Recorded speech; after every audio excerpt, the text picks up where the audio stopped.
Welcome to the Secret Lives channel. The silence was what Arthur would remember for the rest of his life. Not the screaming, not the shattering of porcelain, nor the tearful begging he had meticulously prepared himself to endure. When he slid the divorce papers across the polished mahogany table, effectively discarding his wife of 5 years for a younger, flashier woman, Madeline merely picked up the heavy gold pen and signed her name. She didn't fight for the sprawling estate in Aspen. She didn't demand a single share of his booming logistics empire. She accepted the end of their marriage without a solitary word. But what Arthur didn't know was that his newly minted ex-wife was not the penniless, small-town girl he had always believed her to be.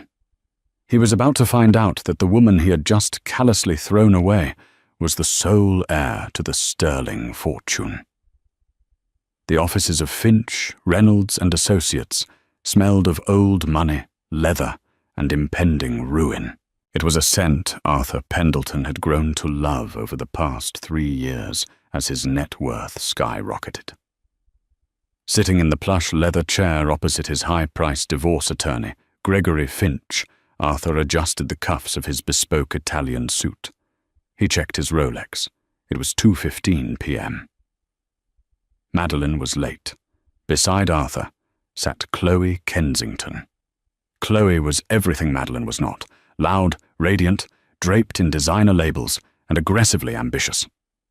As the vice president of public relations at Arthur's logistics company, Pendleton Freight, Chloe had initially managed his public image before moving on to manage his private life.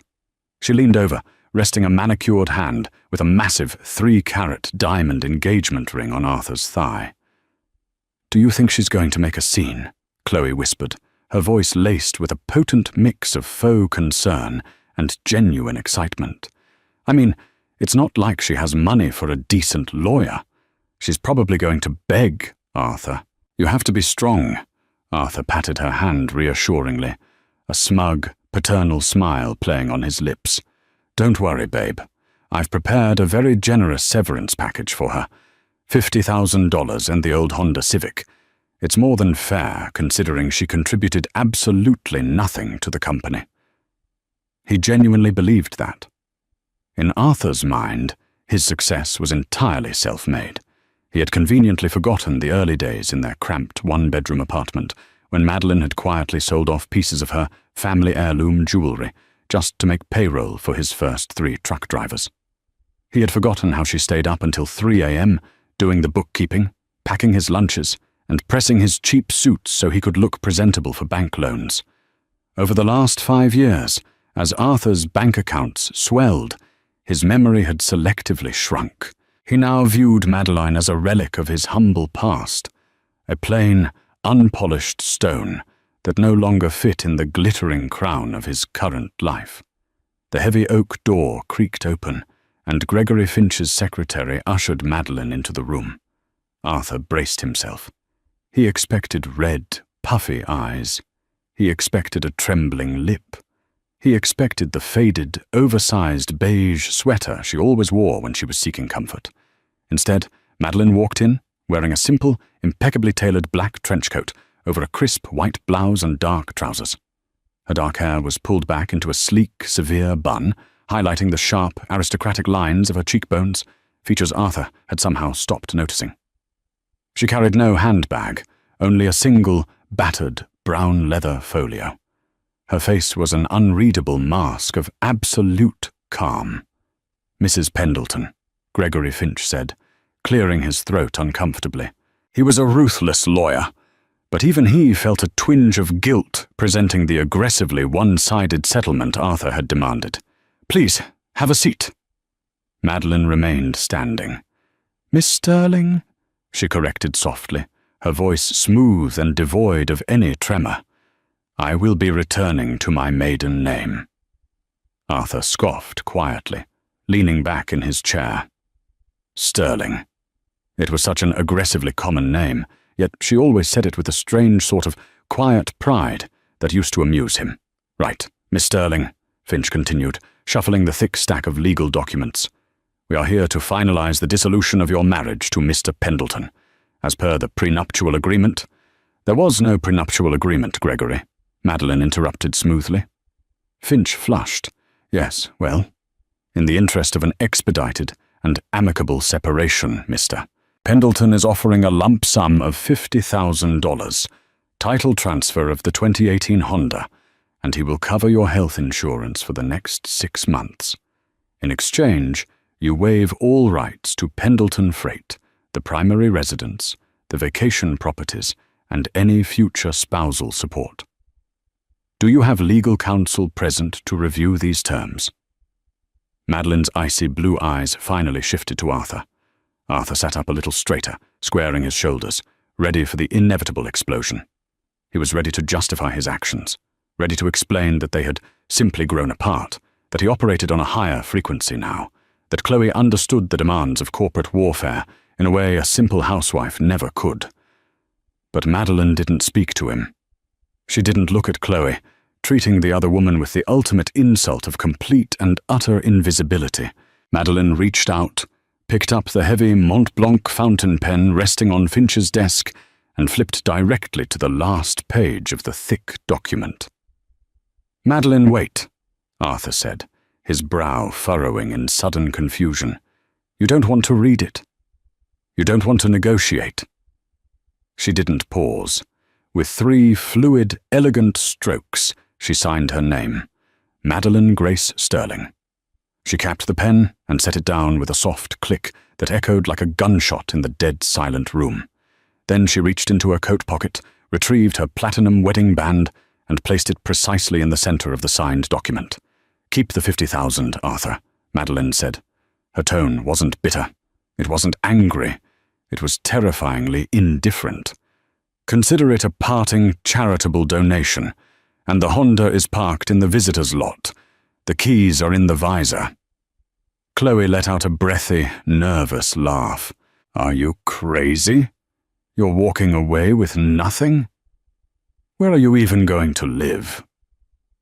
Madeline finally allowed her gaze to brush past Chloe, a fleeting look of mild amusement crossing her features, like a human watching a particularly loud pigeon.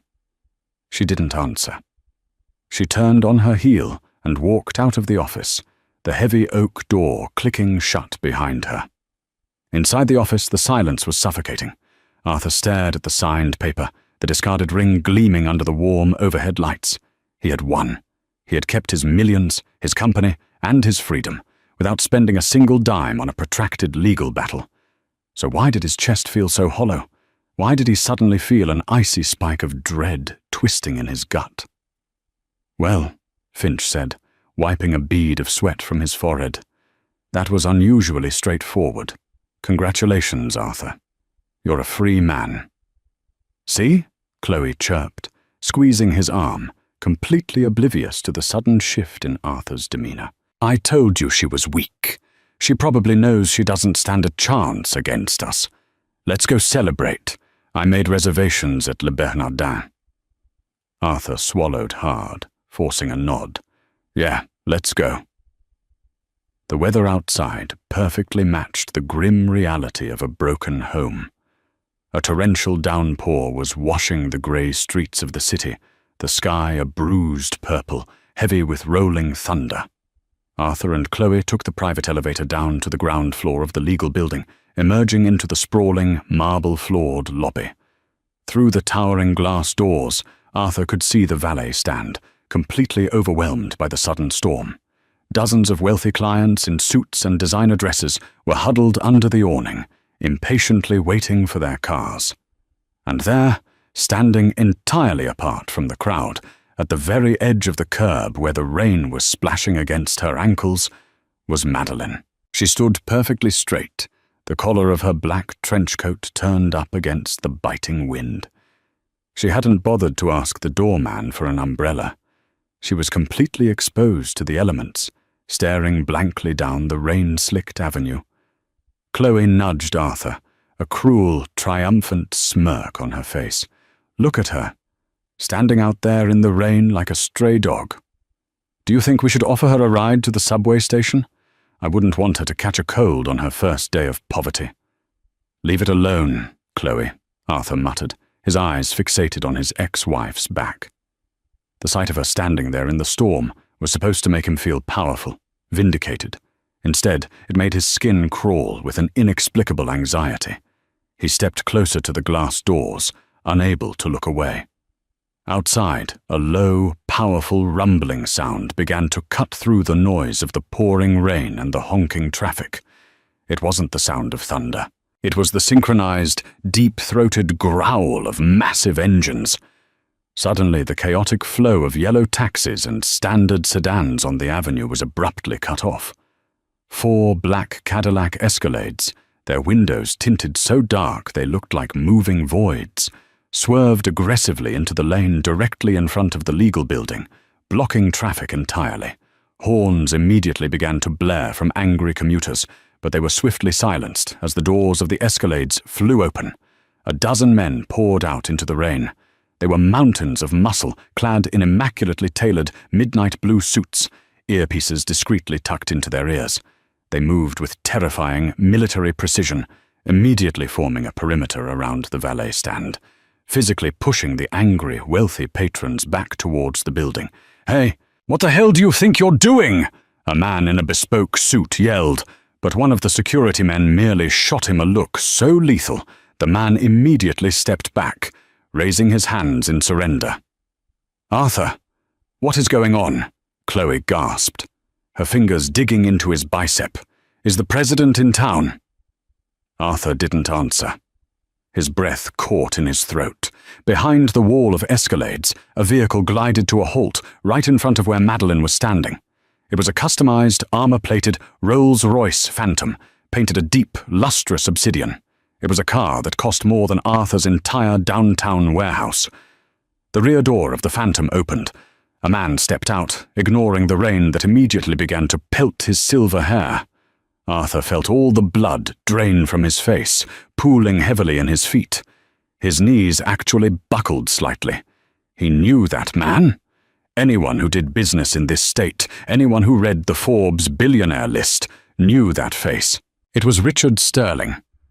Richard Sterling was an apex predator in the corporate world, a titan of industry, a man whose real estate holdings and tech patents generated billions in revenue annually.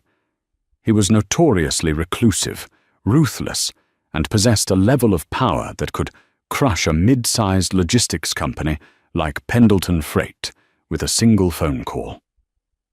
Arthur had spent the last 3 years desperately trying to secure a 5-minute pitch meeting with Sterling Enterprises, only to be repeatedly rejected by low-level assistants.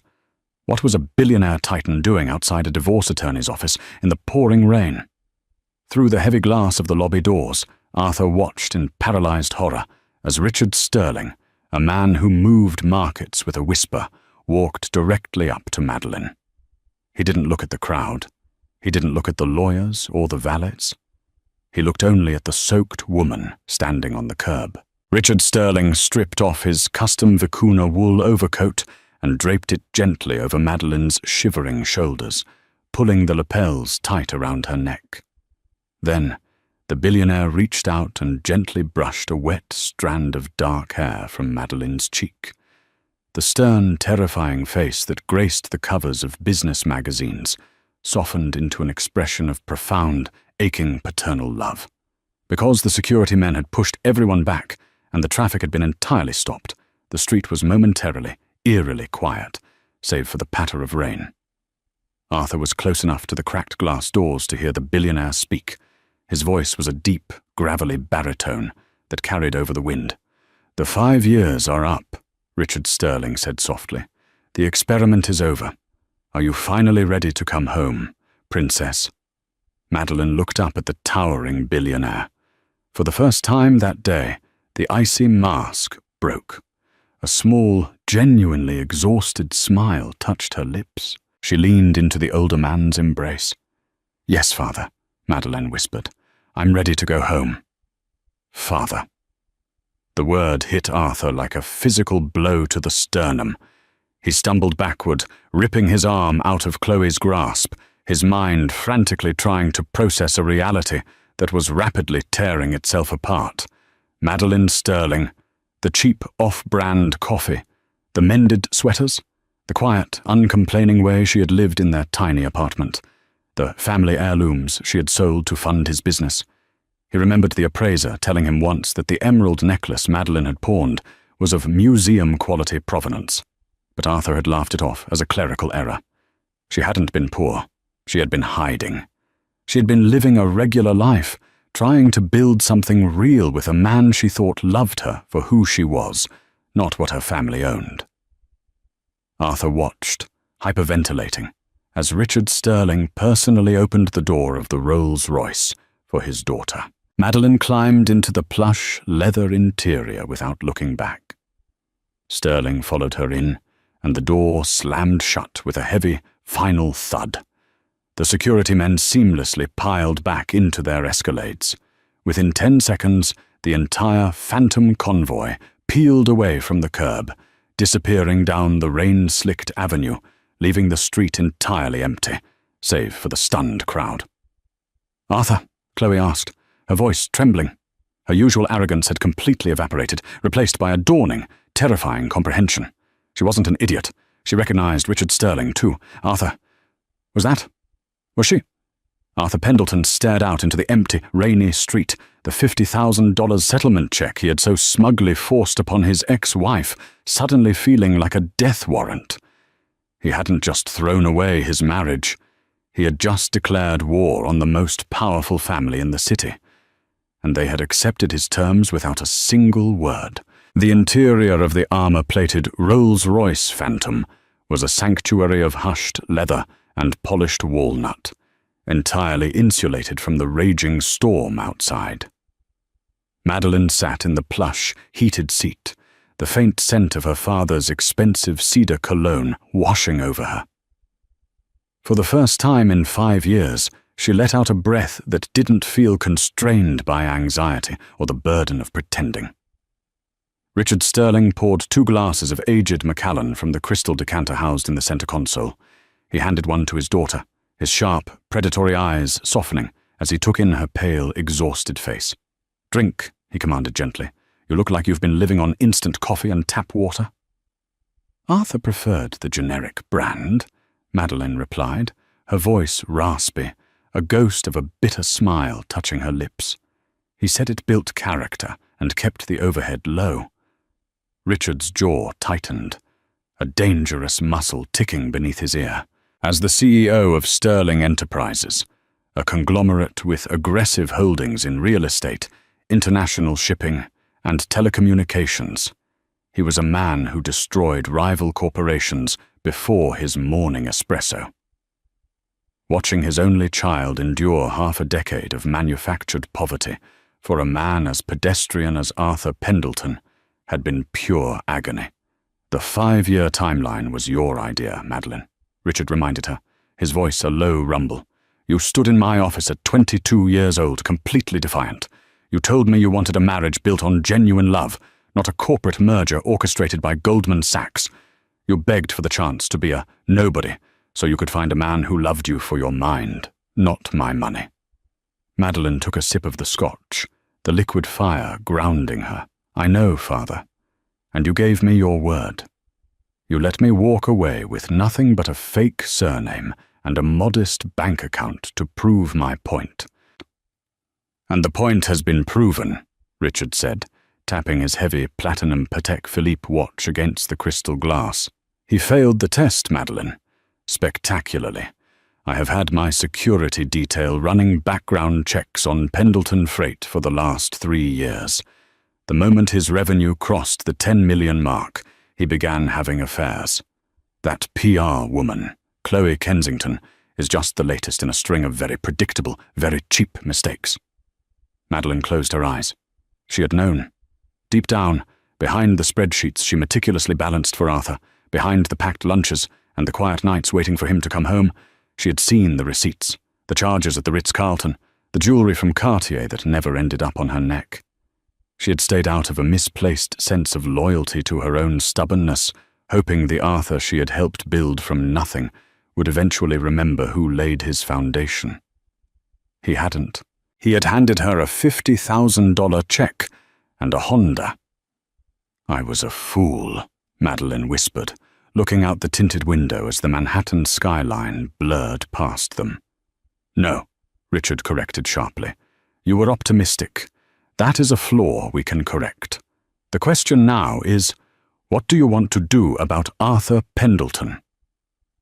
Madeline opened her eyes. The quiet, submissive housewife who had signed those divorce papers an hour ago was dead, left behind on the rainy sidewalk outside the law firm. In her place sat the rightful heir to the Sterling Empire. The blood in her veins was the same blood that had built monopolies. Nothing, Father, Madeline said softly, her icy blue eyes hardening into diamonds. I don't need to do anything to Arthur. His entire empire is built on a foundation of sand that I poured. Without me to stabilize the structure, gravity will do all the work. The motorcade bypassed the city traffic, heading straight for the private heliport on the East River.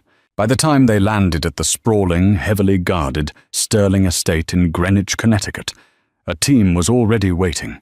The estate staff moved with practiced efficiency. Within 2 hours, the drab, oversized beige sweater and slacks were gone, incinerated. Madeline was ushered into her private wing, where a team of stylists and tailors had been summoned. When she finally emerged and walked down the grand sweeping staircase of the mansion, Richard Sterling was waiting in the foyer. He paused mid-conversation with his chief of security. Madeline had shed her disguise entirely. She wore a sharply tailored, blood-red Alexander McQueen suit that commanded absolute authority. Her dark hair was blown out into sleek, cascading waves, and a pair of flawless, 2-carat diamond studs rested in her ears. She looked exactly like what she was, a billionaire apex predator stepping back into her territory. Welcome back, Executive Vice President Sterling, Richard said, a proud, lethal grin spreading across his face. Madeline nodded, accepting a sleek iPad Pro from an awaiting assistant. Cancel my recovery time, Father. I want a full briefing on the East Coast shipping lanes by 6 a.m. tomorrow, and have our legal team pull the files on the Aegis Holding Company. It's time to call in some debts. Monday morning at the headquarters of Pendleton Freight was supposed to be a victory lap. Arthur strolled into the glass-walled building in downtown Chicago, feeling like a king who had successfully defended his castle. He was free. He had his millions, his booming company, and his beautiful trophy vice president on his arm. Chloe was already in his office, perched on the edge of his mahogany desk, wearing a designer skirt suit that cost more than Madeline's entire annual wardrobe. She held 2 cups of artisanal coffee, handing one to Arthur as he entered. "Good morning, handsome," Chloe purred, though there was a tight, nervous energy behind her smile. "Did you sleep well?" "Like a baby," Arthur lied. In truth, he had spent the entire weekend haunted by the image of Richard Sterling wrapping a vicuna coat around his discarded wife. He had aggressively drank his way through Saturday night, trying to convince himself it was a bizarre coincidence. A stunt. Madeline couldn't be a Sterling. It defied logic. She clipped coupons. She shopped at discount grocery stores. "Are we going to talk about Friday?" Chloe finally asked, unable to contain the anxiety gnawing at her. "Arthur, that was Richard Sterling. The Richard Sterling. I did some digging over the weekend." Richard Sterling has a daughter who has been notoriously kept out of the press for the last 5 years. They call her the Ghost Heir. "Drop it, Chloe," Arthur snapped, his temper flaring to cover his rising panic. "It doesn't matter who she is. She signed the papers. She waived her rights. We are completely insulated. We have an ironclad legal barrier, and my business is untouchable." As if on cue, the heavy glass door to his office swung open without a knock. Harrison, the chief financial officer of Pendleton Freight, stood in the doorway. He was a balding man in his 50s who usually carried himself with a boring, predictable calm. Right now he was sweating profusely, his tie loosened, clutching a stack of manila folders to his chest like a shield. "Arthur," Harrison breathed, ignoring Chloe entirely. "We have a catastrophic problem." "Harrison, what did I say about knocking?" Arthur reprimanded, gesturing to his VP. Chloe and I were just reviewing the quarterly PR strategy." "Screw the PR strategy," Harrison shouted, his voice cracking with hysteria. He slammed the folders onto Arthur's pristine desk. Chase Manhattan just froze our primary operational lines of credit, all of them, as of 8 a.m. this morning. Arthur froze, the coffee cup halfway to his mouth. "What? That's impossible. We have an exceptional credit rating. Our EBITDA is through the roof. We just posted a record-breaking quarter." "We don't have a credit rating, Arthur," Harrison yelled, pulling out a stark white document stamped with red bank seals. "Aegis Holding Company has officially withdrawn as our primary guarantor. Without them backing our debt, the bank flagged us as a high-risk entity and immediately pulled the plug." Arthur's mind went blank. "Aegis? What the hell is Aegis? I'm the guarantor of this company. I built this from the ground up." Harrison looked at Arthur as if he were staring at a madman. "Are you deaf, Arthur? Aegis Holding Company is the silent venture capital firm that guaranteed our original $3 million startup loan 5 years ago. They've been quietly co-signing every major equipment lease and expansion loan we've ever taken out. I thought you knew. I assumed they were your silent partners." Arthur felt the blood drain from his head. 5 years ago, the exact time he had married Madeline. The exact time his tiny, struggling delivery service had suddenly been approved for a massive corporate loan that he had smugly attributed to his excellent business pitch. "Who?" Arthur choked out, gripping the edge of his desk to keep the room from spinning. "Who owns Aegis Holding Company?" Harrison flipped the document over, his hands trembling. "It's a subsidiary. It rolls all the way up to a private wealth management trust, controlled entirely by Sterling Enterprises." Chloe gasped, covering her mouth with her manicured hand. The artisanal coffee slipped from her fingers, splashing dark stains across the white carpet. "She owned us," Chloe whispered in horror. "Madeline owned the company." "Get the bank on the phone," Arthur ordered, his voice shaking with a terrifying blend of rage and absolute terror. "Get the loan officer. Tell them I will personally secure the debt against my personal assets. The house in Aspen, the stock portfolio, offer it all." "I already tried," Harrison said bleakly, running a hand over his sweaty scalp. "The bank doesn't want your assets, Arthur. You are highly leveraged. But that's not even the worst of it." Harrison pulled a ringing smartphone from his pocket. He didn't answer it. He just showed the caller ID to Arthur. It read, "Global Imports Logistics." They were Pendleton Freight's biggest client, responsible for nearly 40% of their annual revenue. "They called 10 minutes ago," Harrison said, his voice hollow. "They are terminating their contract, effective immediately, citing a breach of faith clause in Section 4. "Breach of faith?" Arthur exploded, sweeping his arm across his desk, sending his expensive pen set and a crystal paperweight crashing to the floor. "We deliver their cargo ahead of schedule every single week. Call them back. Threaten them with litigation. They can't just walk away." "They can when their CEO is drinking buddies with Richard Sterling," Harrison replied brutally. "Arthur, 3 more major clients have emailed since I walked into this office. Technova, Horizon Shipping, and Blue Ocean Freight. They're all pulling out. It's a coordinated exodus." Arthur staggered backward, falling into his leather chair. The reality of his situation crashed down on him with the weight of a collapsing skyscraper. He hadn't built an empire. He had been playing in a very expensive sandbox, subsidized entirely by the woman he treated like a burden. Madeline had quietly stabilized his supply chains, silently guaranteed his risky loans, and magically smoothed over relationships with elite clients who were clearly only doing business with Arthur as a favor to the Sterling family. "Arthur," Chloe whined, tugging at his sleeve. "Do something. Call her. Apologize. Tell her you made a mistake." Arthur looked at Chloe, the glittering diamond on her finger suddenly looking cheap and grotesque.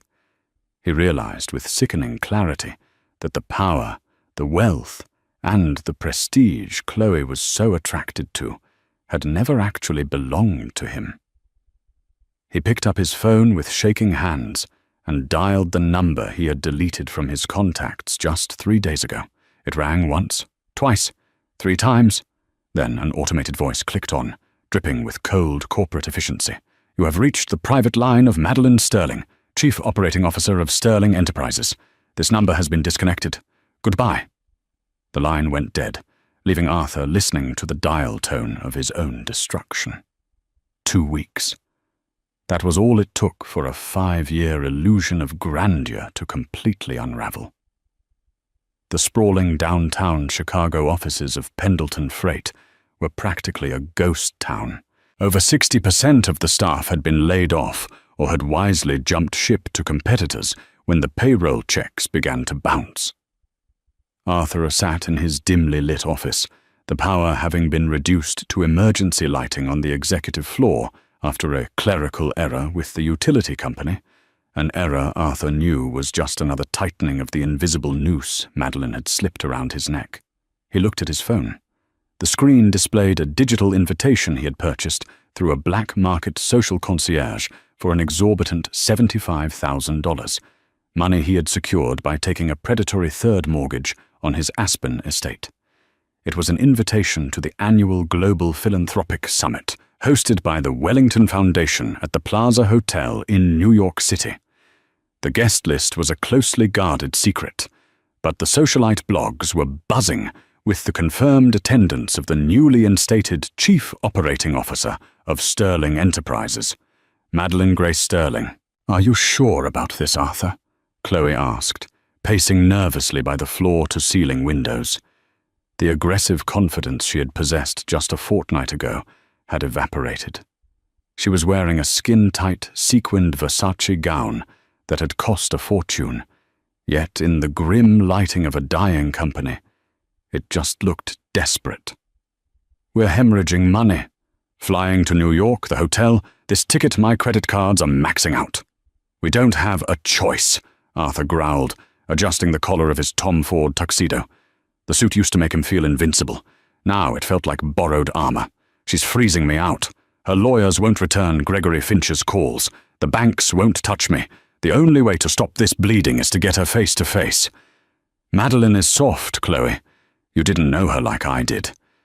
If I can just get her alone, look her in the eyes, and remind her of what we built together, I can get her to call off the dogs.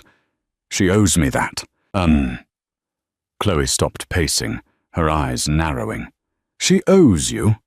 "Arthur, she literally owned the bank that funded you." "I did the work," Arthur snapped, his voice echoing off the empty glass walls. He refused to let go of his delusion. "I was the face. I managed the logistics. She just signed papers. She's throwing a temper tantrum, and I need to put a stop to it." By 8 p.m. the following evening, Arthur and Chloe found themselves stepping out of a rented town car onto the red carpet outside the Plaza Hotel. The flashing bulbs of dozens of paparazzi cameras created a blinding, strobe light effect. Arthur puffed out his chest, automatically putting on his best CEO smile, expecting the photographers to shout his name. Instead, the cameras remained dead silent as he and Chloe walked past. A photographer actually lowered his lens, looking at them with mild annoyance, before shouting to his colleague, "Keep the lane clear. The Rothschilds' motorcade is 2 minutes out." Arthur's smile faltered. The reality of his complete irrelevance in this echelon of society hit him with the force of a physical blow. They handed their astronomically expensive digital ticket to the stoic, white-gloved attendant at the door. The man scanned it, his eyebrows raising slightly at the third-party purchase code, but he smoothly unhooked the velvet rope. Stepping into the grand ballroom was like stepping into another universe. The wealth in the room was suffocating. There were no flashy logos or loud, boastful conversations. This was old money, quiet power, and ruthless influence. Women wore understated, custom couture and museum-quality jewels. Men wore bespoke tuxedos that fit like second skins. They were drinking vintage Dom Perignon and discussing the acquisition of sovereign debt as casually as one might discuss the weather. Arthur grabbed 2 glasses of champagne from a passing waiter, downing his in a single gulp. He scanned the room, his heart pounding a frantic rhythm against his ribs. Then the low hum of conversation in the ballroom subtly shifted. The orchestral string quartet playing in the corner seemed to soften. Heads turned toward the grand marble staircase that led down into the main hall. Arthur turned, and the breath completely left his lungs. Madeline descended the stairs, and she was a vision of absolute, untouchable power. She wasn't wearing the muted tones or the oversized sweaters she had hidden in for 5 years. She wore a breathtaking, custom-made emerald green gown by Elie Saab that draped flawlessly over her frame. Around her neck rested a collar of flawless white diamonds, centered by a massive, teardrop emerald. A piece that belonged in the Smithsonian, not a suburban jewelry box. Her dark hair was swept up in an elegant, complex twist, and her posture was impeccably straight. But it wasn't just the clothes or the jewels, it was the aura. She radiated a quiet, terrifying authority. The men and women in the room, CEOs, senators, and tech billionaires, visibly parted to make way for her, offering deferential nods and warm smiles. Beside her, holding her elbow with a light, familiar touch, was Nathaniel Reed. Nathaniel was the 32-year-old heir to the Reed banking dynasty and the founder of a green energy tech firm that had recently gone public.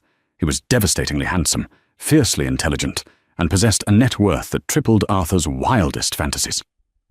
Arthur watched, paralyzed by a toxic mix of jealousy and panic, as Nathaniel leaned in and whispered something to Madeline, making her laugh.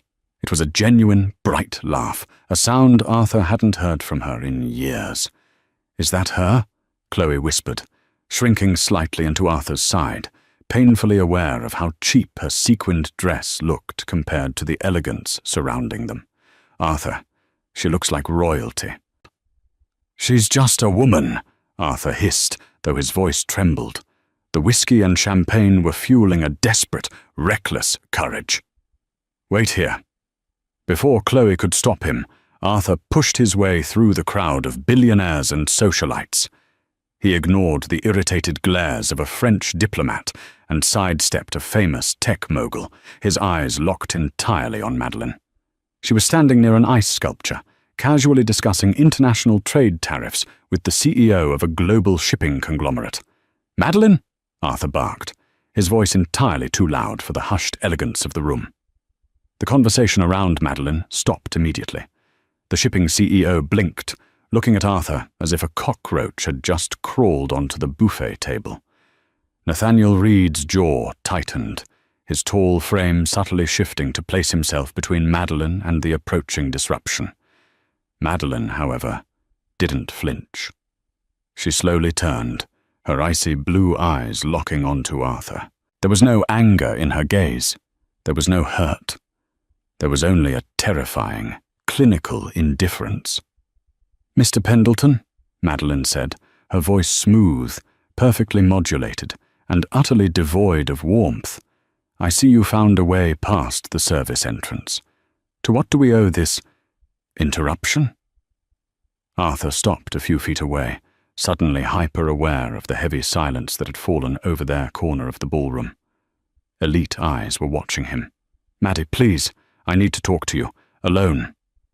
"You lost the privilege of calling me that when you slid those divorce papers across Gregory Finch's desk," Madeline replied softly, though her voice carried perfectly. "And I have no private business with you. Anything you have to say to me can be said in front of my peers."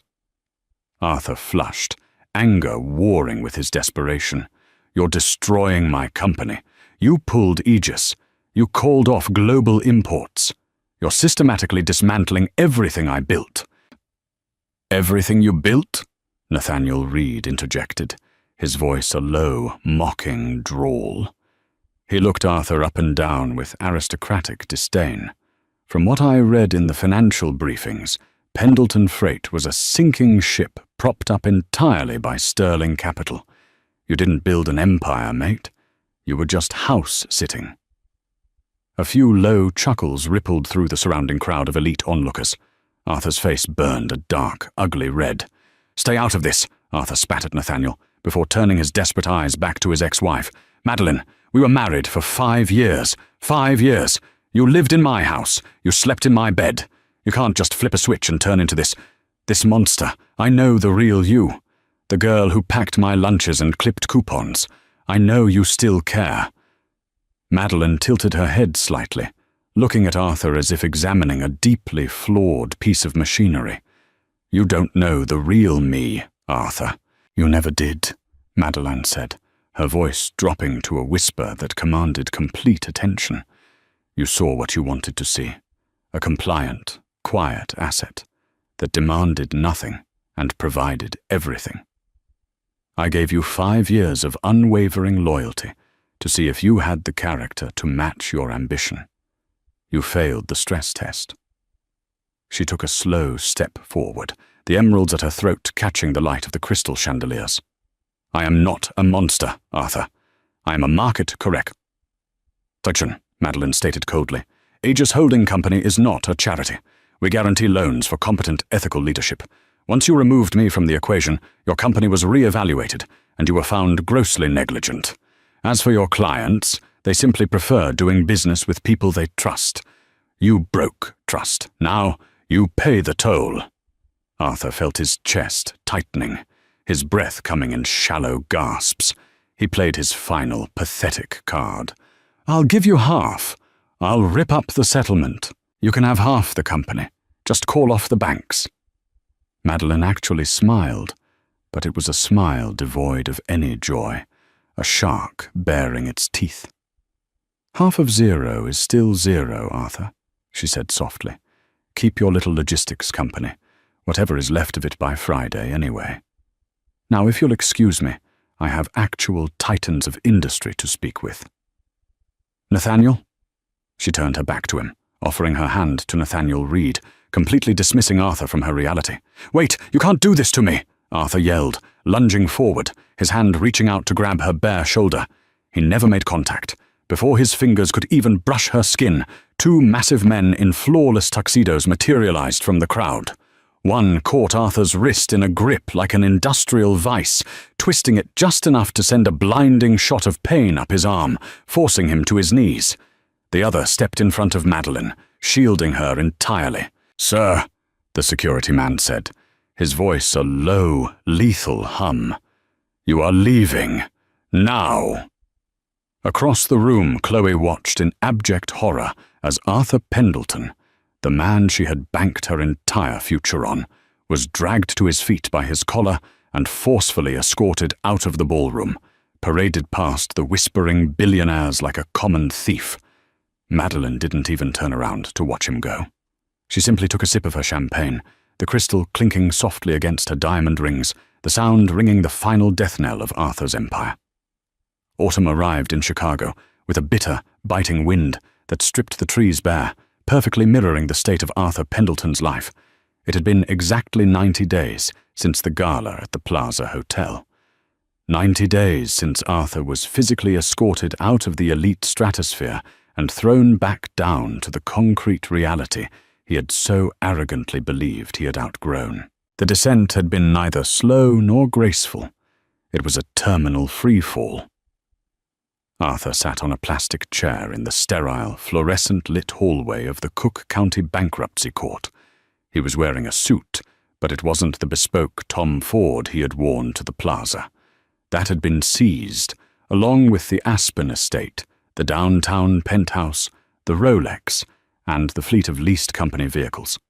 He was wearing an off-the-rack grey polyester blend that felt suffocatingly tight around the collar. It was the exact type of suit Madeline used to meticulously iron for him in their cramped one-bedroom apartment 5 years ago. He was alone. Chloe Kensington had packed her designer luggage and vanished precisely 48 hours after the frozen credit lines made the local business news. She hadn't even left a note, just a text message that read, "I have my own brand to protect. Good luck, Arthur." The last he heard, she was aggressively networking at a country club in Palm Beach, trying to latch on to an aging real estate developer. The heavy wooden doors to courtroom 4B swung open. Harrison, his former CFO, who had managed to secure immunity by cooperating fully with the court-appointed liquidators, walked out, looking exhausted but relieved. He didn't even make eye contact with Arthur as he hurried towards the elevators. "Arthur Pendleton," a disinterested court clerk called out, holding a clipboard. "The trustee is ready to finalize the asset liquidation." Arthur stood up, his knees popping. He felt hollowed out, a ghost of the man who had slid divorce papers across a mahogany table just a few months prior. He walked into the courtroom, taking his seat at the petitioner's table. Sitting across from him wasn't Madeline. It wasn't even Richard Sterling. It was a brutally young, 20-something junior associate from a ruthless corporate acquisitions firm. The kid was scrolling through a tablet, looking utterly bored by the proceedings. The judge, a stern-faced woman with no patience for failed entrepreneurs, banged her gavel to initiate the final phase of Chapter 7 bankruptcy. "Mr. Pendleton," the judge began, adjusting her glasses, "the court has reviewed the final ledger.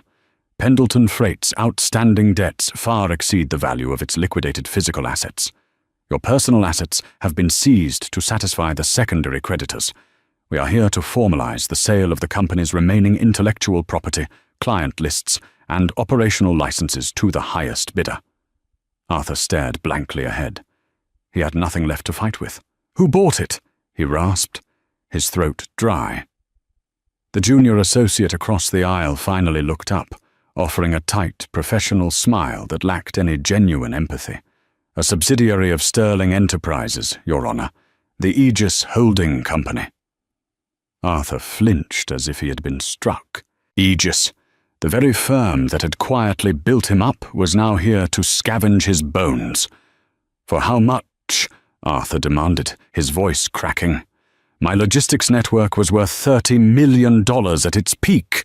The routing algorithms alone—" "Mr. Pendleton, you are out of order," the judge snapped. "Your network is currently worth the debt it carries, which makes it a liability, not an asset." She looked down at the paperwork. "The purchasing firm has acquired the entirety of Pendleton Freight's remaining intellectual property and routing contracts for the sum of $50,000. The number echoed in the cavernous courtroom. $50,000. Arthur felt a cold sweat break out across his neck. It was the exact amount he had smugly offered Madeline as a severance package for 5 years of her life. It was the check she had told him to keep as a parting charitable donation. "Is this a joke?" Arthur whispered, gripping the edge of the wooden table so hard his knuckles turned white. She planned this. She timed the depreciation. She intentionally bought my life's work for the exact amount I offered her in the divorce. "Mr. Pendleton, compose yourself," the judge warned severely. "The market dictates the value of your assets, not a personal vendetta. The sum of $50,000 was the only bid submitted. You are lucky they took on the remaining localized debt at all." But Arthur knew. He saw the invisible, masterful hand of Madeline Grace Sterling in every single agonizing detail. She hadn't yelled. She hadn't sued him for alimony. She had simply let him drown in his own incompetence, then bought the wreckage with the very change he had tossed at her feet. It was an insult so profound, so flawlessly executed, that Arthur couldn't even summon the energy to be angry. He was just broken. With a trembling hand, Arthur picked up the cheap plastic pen the bailiff offered him. He stared at the signature line. 5 months ago, Madeline had signed away her marriage with a gold Mont Blanc pen, perfectly calm, knowing she held the keys to the kingdom. Now, Arthur signed away his entire existence with a 10-cent ballpoint, knowing he had absolutely nothing. When he walked out of the courthouse, the rain had started to fall again, a chilling, freezing drizzle. Arthur pulled the collar of his cheap suit jacket up, shivering as he walked towards the bus stop. He didn't have a car. The Honda Civic he had tried to force on Madeline had been repossessed to pay for his failed legal defense. As he stood shivering under the meager shelter of the bus stop, he looked up at the massive digital billboard plastered against the side of a towering skyscraper across the plaza. The advertisement switched, flashing a brilliantly illuminated cover of Forbes magazine. Arthur's breath hitched. Staring down at him from the billboard, 50 feet tall and radiating absolute dominance, was Madeline. She was wearing a sharp, midnight blue power suit, her arms crossed, a look of serene, terrifying intelligence in her icy blue eyes.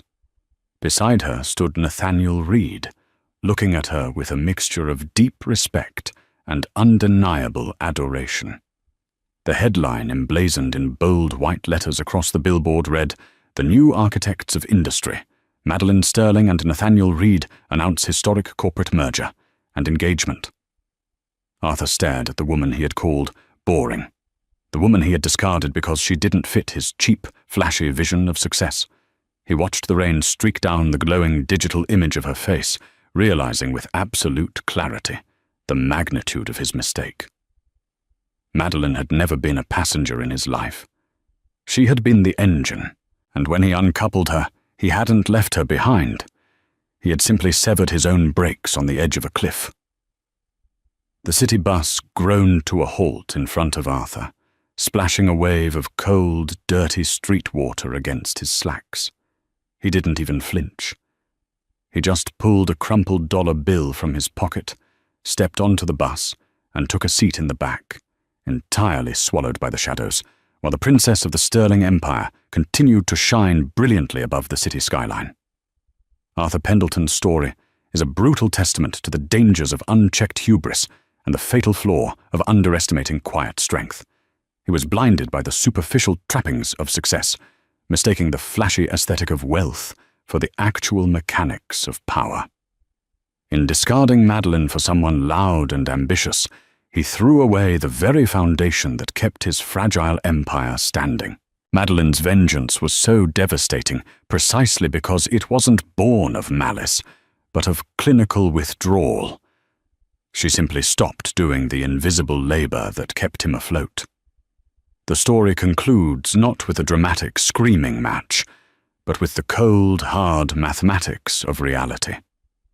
Arthur learned too late that true power doesn't need to announce itself, and that a crown isn't something you buy.